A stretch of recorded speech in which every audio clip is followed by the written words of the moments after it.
This presentation is all about arrays, or how to do many things at once with your code. When thinking about arrays, it's first helpful to think about the problem that arrays exist to solve. Let's imagine we were going to build the classic game Space Invaders. In Space Invaders, the player dodges bullets falling from, a couple of dozen Space Invaders coming down from the sky.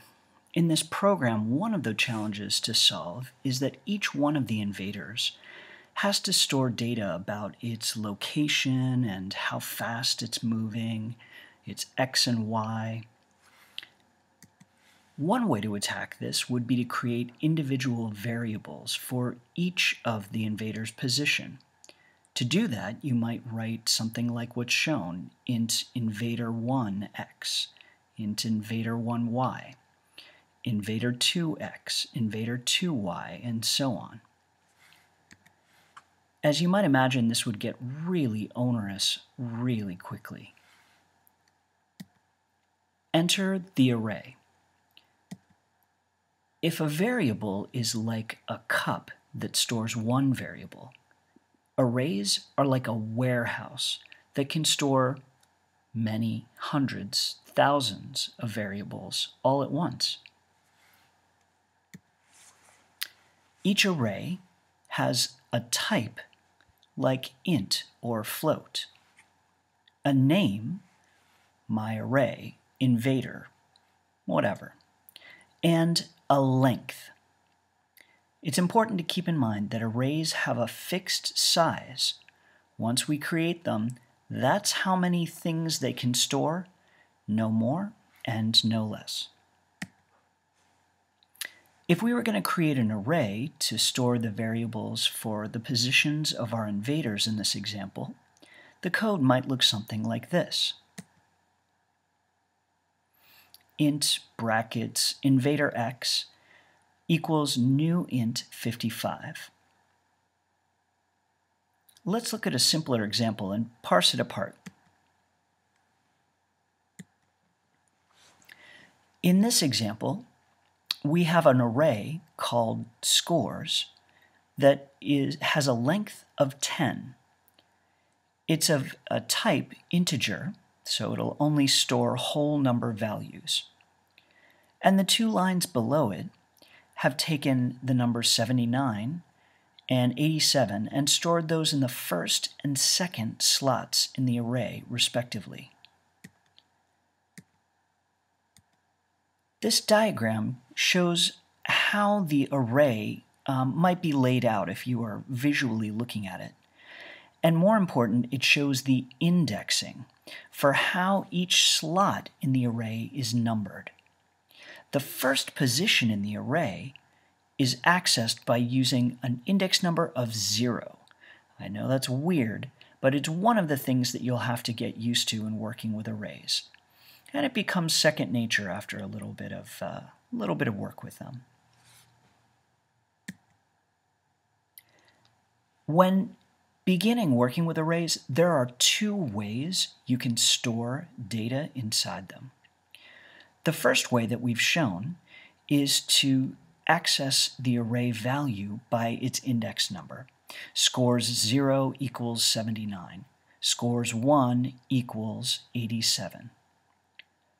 If you happen to have an array of limited size, maybe 10 items or less, you can use the second way shown here to store a bunch of stuff directly inside the array.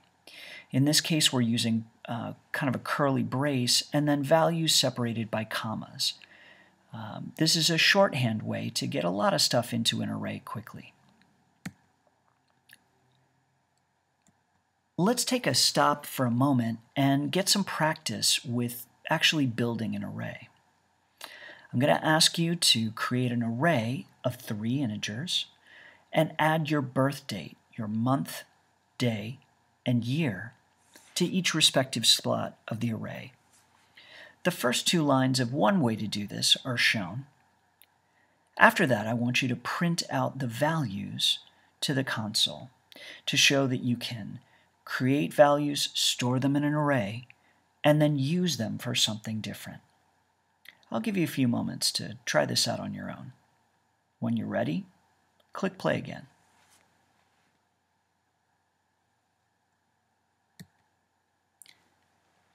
And we're back. Let's talk a little bit more about numbering and how that can work in your arrays. As we said, if we create an array, the first slot of it is indexed with 0, meaning the first thing that's in the array has a position number that you would access it with of 0, like in the example shown. What's a little weird mathematically is this first line you're seeing here. An array of size n is indexed from 0 to n minus 1. What that means here is simply that if I have an array of 10 things, the last thing that I'm going to access is going to be the 9th thing in the array. If I try looking for the 10th thing in this array, I'm going to get a big fat error. Your compiler is going to tell you, hey, you've run off the end of this array. I don't have a 10th thing. It's a very common error, one that I've made hundreds of times. So keep an eye out for it. If you see an array out of bounds error, that's what it's referring to. We often use arrays with loops. This enables us to use a few lines of code to do many things at once. This example here takes the numbers 0 through 9, that was 0 through 9, and stores them in an array called numbers. The line below simply prints it out to the console so we can see what those numbers were in each of the slots of the array. We're using a for loop to iterate across each box in the array to both store the variables and then to show what's stored there.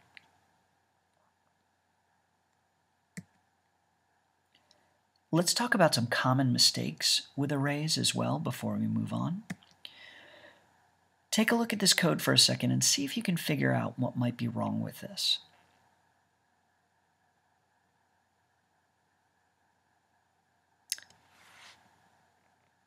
If you were looking at this section of the code and this section of the code, then you might have been onto something.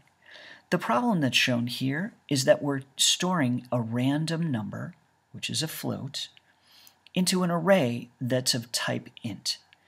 That ain't going to work.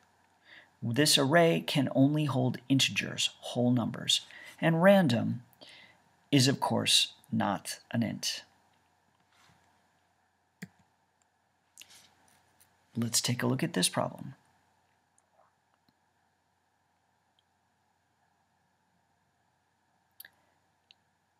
In this problem, we have an array of integers called numbers, but what we don't know is how big this array is. While this is perfectly fine syntax to declare an integer array, before we do anything with this array, we'll need to initialize it. We'll need to tell the computer how big it is, what its length is, essentially.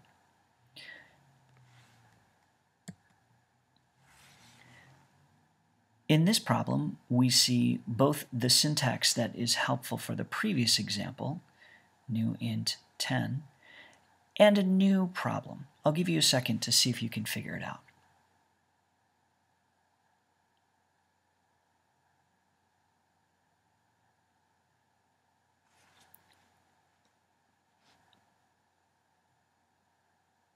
You may have noticed that in this example, we're printing out numbers before we've actually stored anything in the values for these. If we think back to our warehouse analogy, it would be as if we set up the boxes on the shelves with nothing in them. We have a new blank array that's of length 10, but we have no idea what the individual values inside of that are. We've never set them. That's the error that I wanted to highlight here. Again, another very common error. So to review, every array has a name, type, and length. Arrays are indexed starting with the number 0, not 1. And using an array is a three-step process. You first initialize the array, setting its name, type, and length. Then you fill it with numbers or what have you. And lastly, you actually use it and access those variables or maybe modify them.